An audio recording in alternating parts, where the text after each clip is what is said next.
नमस्कार, स्पोर्ट्स 9 में आप सभी का स्वागत है। मैं हूं शिवेंद्र। आज मुकाबला है भारत का नीदरलैंड से। ये इंडिया के लिए मैच नंबर 4 है 2026 टी20 वर्ल्ड कप का। पहले 3 मैच भारतीय टीम ने बहुत ही शानदार अंदाज में जीते हैं, जिसमें वो पाकिस्तान वाला मैच भी शामिल था, जहां 61 रन से पाकिस्तान को भारत ने हराया था। उस मैच के ठीक बाद ये मैच है। वो मैच कोलंबो में था, ये मैच अहमदाबाद में है। भारतीय टीम कोलंबो में मैच के अगले ही दिन पहुंच गई थी अहमदाबाद। इस मैच के हवाले से, यानी इंडिया वर्सेस नीदरलैंड्स मैच के हवाले से जितने भी पहलू हैं उन सबको समेटने की कोशिश करेंगे। साथ ही साथ सितांशु कोटेक, जो भारतीय टीम के बैटिंग कोच हैं, उन्होंने कहा कि ऑस्ट्रेलिया बाहर हो गया, हमको पता है, लेकिन हमको इससे कोई फर्क नहीं पड़ता कि हमारे सामने कौन सी टीम आने वाली है, हम हर टीम के लिए प्रिपेयर्ड हैं। वो बयान भी आपको दिखाएंगे और साथ ही साथ इस पर भी बात करेंगे जो आज हमारी वीडियो वॉल का मैसेज है। अहमदाबाद में सूर्या की नजर जो है वो जीत के चौके पर है। कमाल की कप्तानी कर रहे हैं। जब से कप्तानी उन्होंने संभाली है तब से भारतीय टीम एक भी टी20 सीरीज में हारी नहीं है। इसके अलावा भारतीय टीम ने एक बहुत बड़ा रिकॉर्ड कायम किया है, जहां आसपास नहीं है कोई दूसरी टीम। वो ये कि टी20 वर्ल्ड कप में भारतीय टीम लगातार 11 मैच जीत चुकी है। ऑलरेडी आज जीतेगी तो वो जीत नंबर 12 होगी, यानी रिकॉर्ड और मजबूत होगा। हाल फिलहाल की बात करें तो ऑस्ट्रेलिया जो है वो उसके पास 8 जीतें थी, लेकिन भारत के पास आज 12वीं जीत हो जाएगी। 8 जीत जब वो 2024 में टूर्नामेंट जीती थी, और 3 यहां, तो 8 और 3 11। चलिए शुरुआत करते हैं। टीम इंडिया की नीदरलैंड से टक्कर है, जैसा मैंने शो की शुरुआत में बताया। अहमदाबाद के नरेंद्र मोदी स्टेडियम में यह मुकाबला खेला जाएगा। नीदरलैंड्स ने अभी तक इस टूर्नामेंट में 3 मैच खेले हैं और नामीबिया को उसने हराया है, यानी 1 जीत उसके खाते में है, जबकि 2 हार का सामना उसे करना पड़ा है।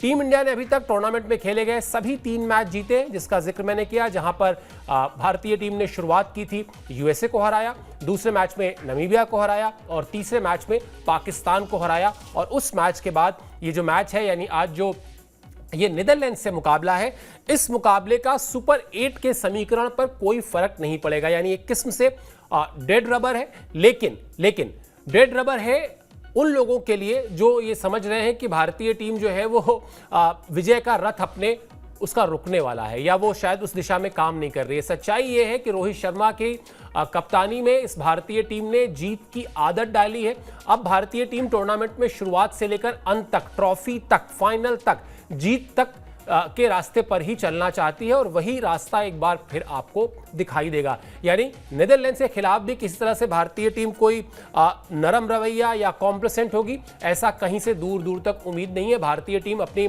फुल फ्लेजेड कैपेसिटी में, फुल फ्लेजेड ताकत के साथ इस मैच में, इस मुकाबले में उतरेगी। चलिए अब इन दोनों ये जो टीमें हैं, आप जानते हैं इस बार टी20 वर्ल्ड कप में 20 टीमें हिस्सा ले रही हैं, तो जाहिर सी बात है कुछ टीमें बिल्कुल ही नहीं हैं जिनका नाम आपने पहली बार सुना होगा, मतलब क्रिकेट के मैदान में। वैसे तो आपने बहुत सुना होगा, जैसे मसलन इटली है। अब इटली को आप फुटबॉल में बहुत बड़ी एक कंट्री के तौर पर जानते हैं, वर्ल्ड चैंपियन टीम रही है, लेकिन वर्ल्ड कप में, टी20 वर्ल्ड कप में पहली बार खेल रही है। नेपाल भी अपेक्षाकृत एक नई टीम है, लेकिन कुछ टीमें ऐसी हैं जो खेलती रही हैं, मतलब वो अभी उस मुकाम तक नहीं पहुंची हैं जहां वो ट्रॉफी के आसपास जाएं, लेकिन वो खेलती रही हैं। उसी में से एक टीम है नीदरलैंड्स की, जो अब पिछले 1-1.5 दशक से लगातार आपको ये टीम दिखाई देगी। हाँ, अभी तक इस टीम ने कोई बड़ा कारनामा नहीं किया है।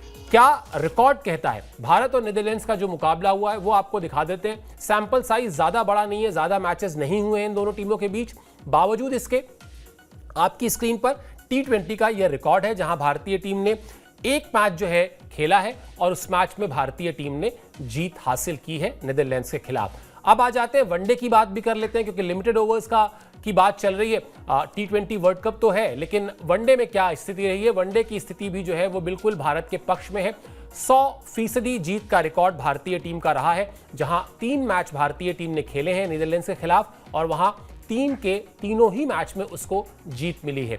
तो कुल मिलाजुलाकर कहा जाए तो टेस्ट मैचेस ऑब्वियसली दोनों टीमों के बीच हुए नहीं है, लेकिन हाँ, लिमिटेड ओवर में, टी20 में, वनडे में जब भी भारतीय टीम ने नीदरलैंड्स का मुकाबला किया है या नीदरलैंड्स भारतीय टीम के सामने आया है, नीदरलैंड्स को हार का सामना ही करना पड़ा है। यही सिलसिला आज भी भारतीय टीम कायम रखना चाहेगी, क्योंकि उसकी निगाह जो है वो खिताब पर है।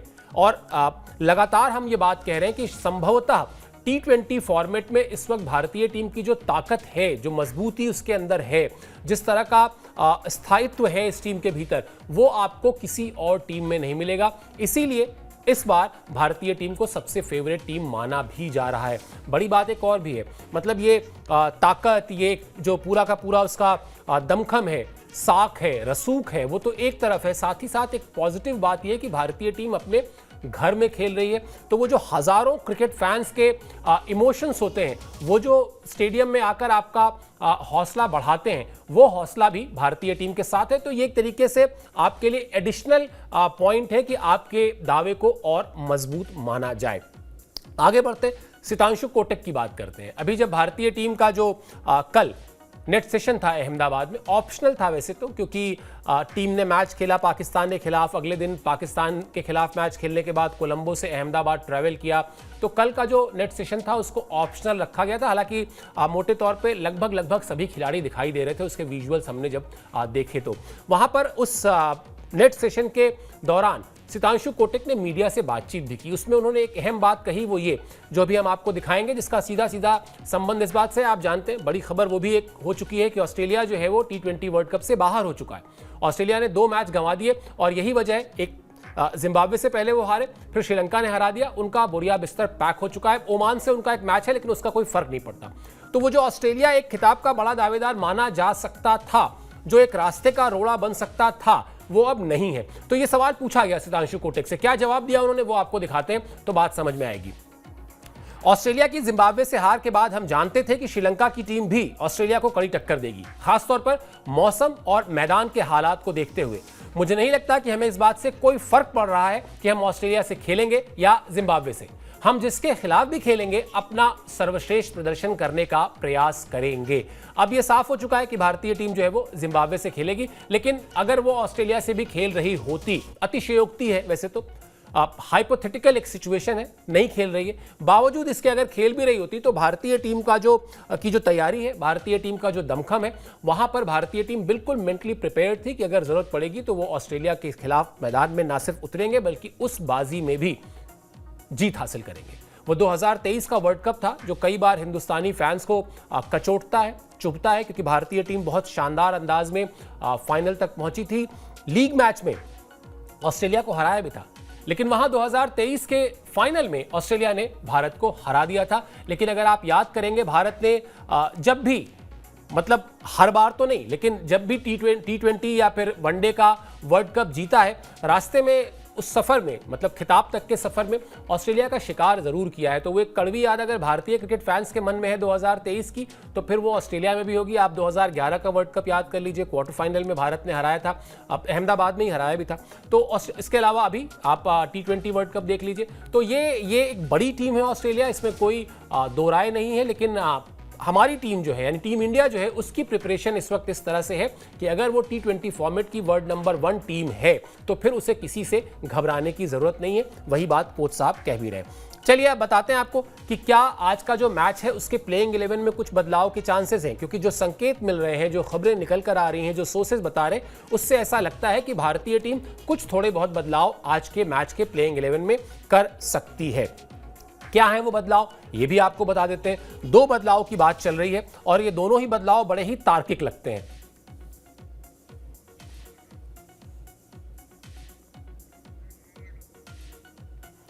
ऐसा माना जा रहा है कि हार्दिक पांड्या और जसप्रीत बुमराह को आराम दिया जा सकता है। दोनों ही बहुत ही शानदार फॉर्म में है। पिछले मैच में जिस तरीके से पाकिस्तान के खिलाफ जसप्रीत बुमराह ने एक ही ओवर में 2 विकेट लिया था, इसके अलावा हार्दिक पांड्या ने जिस तरह से गेंदबाजी की थी, आप चाहते हैं कि आपके जो ये खिलाड़ी हैं इनके फ्रेश लेग्स रहें, ये एकदम तरोताज़ा रहें और आपके पास विकल्प हैं। सबसे बड़ी बात ये है, आप किसी के पर बहुत ज़्यादा डिपेंडेंट नहीं है, किसी पर बहुत ज़्यादा आपने बोझ नहीं डाला हुआ है। तो अगर ये दोनों बदलाव आपको देखने को मिले तो कोई चौंकने की बात नहीं है, कोई हैरान होने की बात नहीं है और कोई परेशान होने की बात नहीं है, क्योंकि अगर ये दोनों खिलाड़ी रेस्ट करते हैं तो फिर इनके जगह पर मेरे ख्याल से अर्शदीप सिंह आ जाएंगे, वाशिंगटन सुंदर भी आ सकते हैं। तो ये एक समीकरण है जो कहीं से भी कोई उसमें प्रॉब्लम की बात नहीं है। हाँ, मुझे व्यक्तिगत तौर पर यह लगता है, जो हम चर्चा आपसे शेयर जरूर कर रहे हैं, लेकिन मैं अपनी बात भी रख देता हूं। शेयर ये कर रहे हैं हम आपसे इस खबर में, अपडेट में, कि रिंकू सिंह को बैटिंग ऑर्डर में थोड़ा प्रमोट किया जा सकता है। अब मेरा जो इसमें मत है, मेरी जो राय है, अगर आप लोग इस राय से सहमत हो तो इस वीडियो के कॉमेंट बॉक्स में जाके बताइएगा भी, आप अपनी राय भी रखिएगा, हम उसका भी सम्मान करते हैं। मुझे ये लगता है कि अगर आपने किसी को फिनिशर का रोल दिया है तो फिर उसको आप फिनिशर के रोल पर ही जज करें। अगर आप रिंकू सिंह को भेज रहे हैं कि जाओ भाई तुम 30 गेंद 40 गेंद तक क्रीज पर टिको, तो फिर इस पारी से उनका आकलन नहीं होना चाहिए, क्योंकि वो अगर 100 मैचेस खेलेंगे या मान लेते हैं 10 मैचेस खेलेंगे तो 10 में 9 मैच में आप उनको वही भेजेंगे जब मैच में 5 गेंद या 7 गेंद बाकी रहेगी।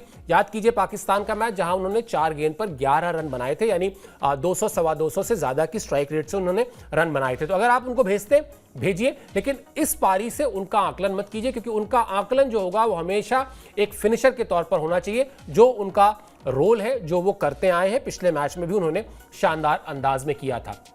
एक और मुद्दा है भारतीय टीम के सामने, और वो मुद्दा जुड़ा हुआ है बिल्कुल जो भारतीय टीम के इस टाइम ब्लू आइड बॉय हैं, बिल्कुल यंगस्टर, चमकते दमकते अभिषेक शर्मा। रन्स नहीं हो रहे हैं उनसे, कोई हैरान नहीं है, कोई परेशान नहीं है, कोई उनको क्रिटिसाइज नहीं कर रहा है, कोई उनकी आलोचना नहीं कर रहा है, कोई ये नहीं कह रहा है कि उनको टीम से ड्रॉप कर दीजिए।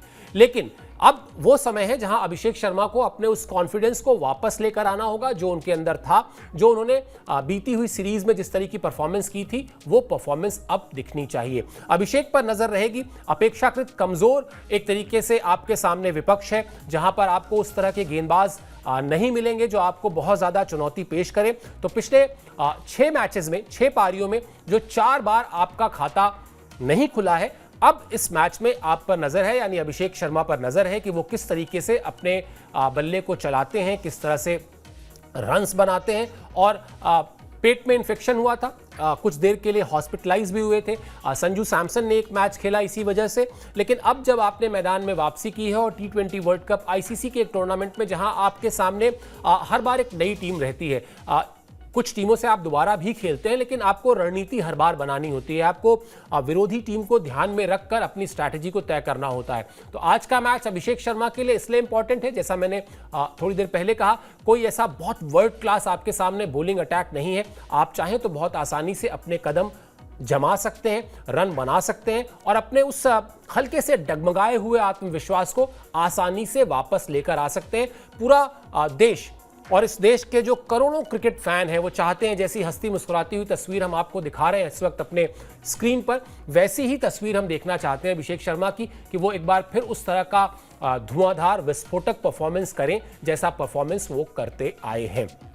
सुनील गावस्कर ओपनर ही रहे हैं वो भी, हालांकि वो एक अलग एरा के ओपनर थे, जब उन्होंने कभी सोचा भी नहीं होगा कि इस तरह का ओपनिंग में एक बल्लेबाज आएगा जो पहली ही गेंद से मारना शुरू कर देगा, या जो 200 के स्ट्राइक रेट से रन बनाने की इच्छा रखेगा, इंटेंट रखेगा। गावस्कर एक राय दे रहे हैं, वो राय बहुत जरूरी है, वो आपको दिखाते हैं। अभिषेक शर्मा अगर इस राय को मान लेते हैं तो निश्चित तौर पर उनका ये जो थोड़ा पैच चल रहा है वो उससे बाहर आ जाएंगे। अभिषेक शर्मा को मेरी बिन मांगी सलाह यही है कि पहले बस एक सिंगल ले लो, बस इतना ही। उसके बाद तुम बड़े शॉट्स खेलना शुरू कर सकते हो, लेकिन पहले एक सिंगल लेकर लय पकड़ो, पैरों को भी तेजी से चलने दो और फिर आगे बढ़ो। अभिषेक ने न्यूजीलैंड के खिलाफ अच्छा परफॉर्मेंस किया था, वो आउट ऑफ फॉर्म नहीं है। ये कहना है मतलब विश्व क्रिकेट के one of the finest opener आप कह सकते हैं। भारतीय क्रिकेट में जानबूझ के नहीं कह रहा हूं, क्योंकि अगर मैं कहूंगा कि भारतीय क्रिकेट के one of the best opener, तो संभवतः ये गावस्कर साहब के व्यक्तित्व के साथ, उनके जो क्रेडेंशियल हैं, उनकी जो उपलब्धियां हैं, उसके साथ अन्याय होगा। विश्व क्रिकेट के जो चुनिंदा सबसे शानदार दमदार ओपनर्स रहे हैं उनमें से एक हैं गावस्कर, और उनका कहना बड़ा सिंपल सा है, कोई बहुत बड़ी बात नहीं कह रहे, वो सिर्फ ये कह रहे हैं कि आप 1 रन ले लीजिए। लेकिन ये 1 रन ले लीजिए इतनी बड़ी बात है, जो बात जिसे समझ में आ जाए, जिसे बल्लेबाज को समझ में आ जाए, वो समझ जाएगा कि गावस्कर साहब कहना क्या चाह रहे हैं। मैंने पहले भी कहा था कि जैसे घर में जो एक बच्चा पैदा होता है छोटा, जब वो क्रॉल करता है, जब वो जमीन पर अपने ऐसे वैसे चलता रहता है, चलने की कोशिश करता है, गिरता है, लेकिन फिर वो एक दिन लेकिन जब खड़ा होकर चलना शुरू करता है, जब पहला कदम रखता है, बड़ा ही प्रेशियस मोमेंट होता है। और ये तो जिंदगी की पिच हो गई। क्रिकेट की पिच पर जब आप पहला रन लेते हैं, वो पहला रन बहुत बहुमूल्य होता है। शतक नहीं बनते कभी भी बिना पहला रन बनाए हुए। वो एक रन से आप 10 रन तक जाते हैं, 10 से 20 तक जाते हैं, 20 से 30 तक जाते हैं, एंड सो ऑन, तब जाके वो सेंचुरी बनती है। तो पहला रन बनाइए। पहला रन बनाने के लिए क्रीज पर आपको 2-4 गेंदों का वक्त लेना पड़े, ले लीजिए। उसके बाद शॉट्स आपके अपने आप लगने लगेंगे, जिसकी हम बात कर रहे थे। अब आपको जरा, चूंकि शुरुआत में मैंने बताया था कि वैसे तो इस मैच का सुपर 8 से भारतीय टीम के कोई फर्क नहीं पड़ने वाला। जो जिस तरह से भारतीय टीम ने पहले ही जगह बना ली थी, भारतीय टीम वहां पहुंच चुकी है। भारतीय टीम का शेड्यूल भी आ गया है, यानी सुपर 8 का शेड्यूल भी भारतीय टीम का फिक्स हो गया है। वो भी आपको बता देते हैं। यानी अगले 3 मुकाबले भारतीय टीम को जो खेलने, वो आपकी स्क्रीन पर हमने डाल दिए हैं। साउथ अफ्रीका से खेलना है, जिसको फाइनल में भारतीय टीम ने हराया था 2024 T20 वर्ल्ड कप में। अहमदाबाद में ही खेलना है। ये मुकाबला 22 फरवरी को खेला जाएगा। इसके बाद अगला मैच जो है भारतीय टीम का, वो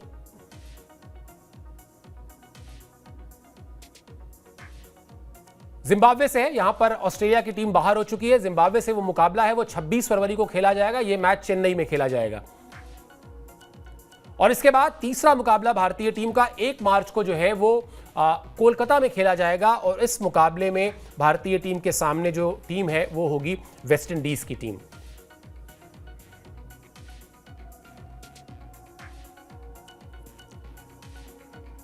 तो ये सुपर 8 के मुकाबले हो गए भारतीय टीम के। अब आपको बता देते हैं कि जो अहमदाबाद में आज का मैच है, उस मैच में विकेट पिच क्या संकेत दे रही है, क्या इशारे कर रही है, आपको बताते हैं पिच रिपोर्ट। क्योंकि यहां पर रन तो बनेंगे, जिस तरह के संकेत है, जिस तरह की विकेट है, जिस तरह की पिच है, ये बात साफ है कि बल्लेबाजों के लिए मददगार होगा आज का विकेट। वैसे भी T20 फॉर्मेट में क्यूरेटर्स को ये एक तरीके से कही दिया जाता है कि भैया ऐसी विकेट बनाना कि जरा रन बने, ताकि जो मैच देखने आए हैं लोग, जिन्होंने पैसे खर्च किए हैं टिकट पे, उनका मनोरंजन हो, जरा देखने को मिले चौके छक्के। वरना अगर वो 130-140 वाली विकेट हो जाती है तो एक तो मैच में बड़ा मजा नहीं आता, और दूसरा कई बार न्याय नहीं हो पाता। जो बेहतर टीम है वो भी कई बार उलटफेर का शिकार हो जाती है। क्योंकि 130-140 रन में अगर किसी एक खिलाड़ी ने भी थोड़े से हाथ खोल के बल्लेबाजी कर ली तो फिर बाजी उस तरफ चली जाती है। एक डिसेंट टोटल जो इस वक्त T20 फॉर्मेट में अक्रॉस ऑल द वर्ल्ड आप मान के चलिए कि कम से कम 170 प्लस का स्कोर जब आप लगा रहे हैं, तो ये मानकर चलिए कि आप T20 के मैच में किसी भी मैदान में आप खेल रहे हैं, अक्रॉस द ग्लोब जहां जहां क्रिकेट होती है, तो आप 170 प्लस हैं अगर, तो आप मुकाबले में हैं। ये कोई बहुत सेफ टोटल नहीं है, लेकिन आप कम से कम मुकाबले में हैं। तो जो क्यूरेटर्स से कहा जाता है वो यही कहा जाता है कि भैया विकेट ऐसी बनाना कि थोड़े से रन्स बने। यहां अच्छी बात यह है अहमदाबाद में, जो हम आपको इस ग्राफिक्स में दिखा भी रहे हैं, 200 प्लस जो है वो बन चुका है। एक बार 213 रन बनाया था दक्षिण अफ्रीका ने ही, और भारतीय टीम की कोशिश होगी कि आज वो 200 प्लस से बनाए। अगर पहले बल्लेबाजी आ जाती है तो वो कोशिश 100% यही करेंगे कि कितना ज्यादा से ज्यादा आप जा सकते हैं।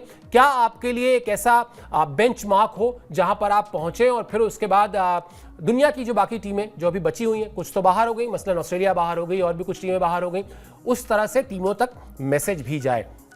2 मैच जो है, यहां 4 पारियां ऐसी हैं जहां 175 से ज्यादा रन बने हैं। यही बात अभी मैं कह ही रहा था। इसके अलावा वो जो बड़ा ही interesting match, one of the most interesting match of 2026 T20 world cup, वो जिसमें 2-2 सुपर ओवर हुए थे, यानी अफगानिस्तान वर्सेस साउथ अफ्रीका, वो मैच भी इसी मैदान में हुआ था।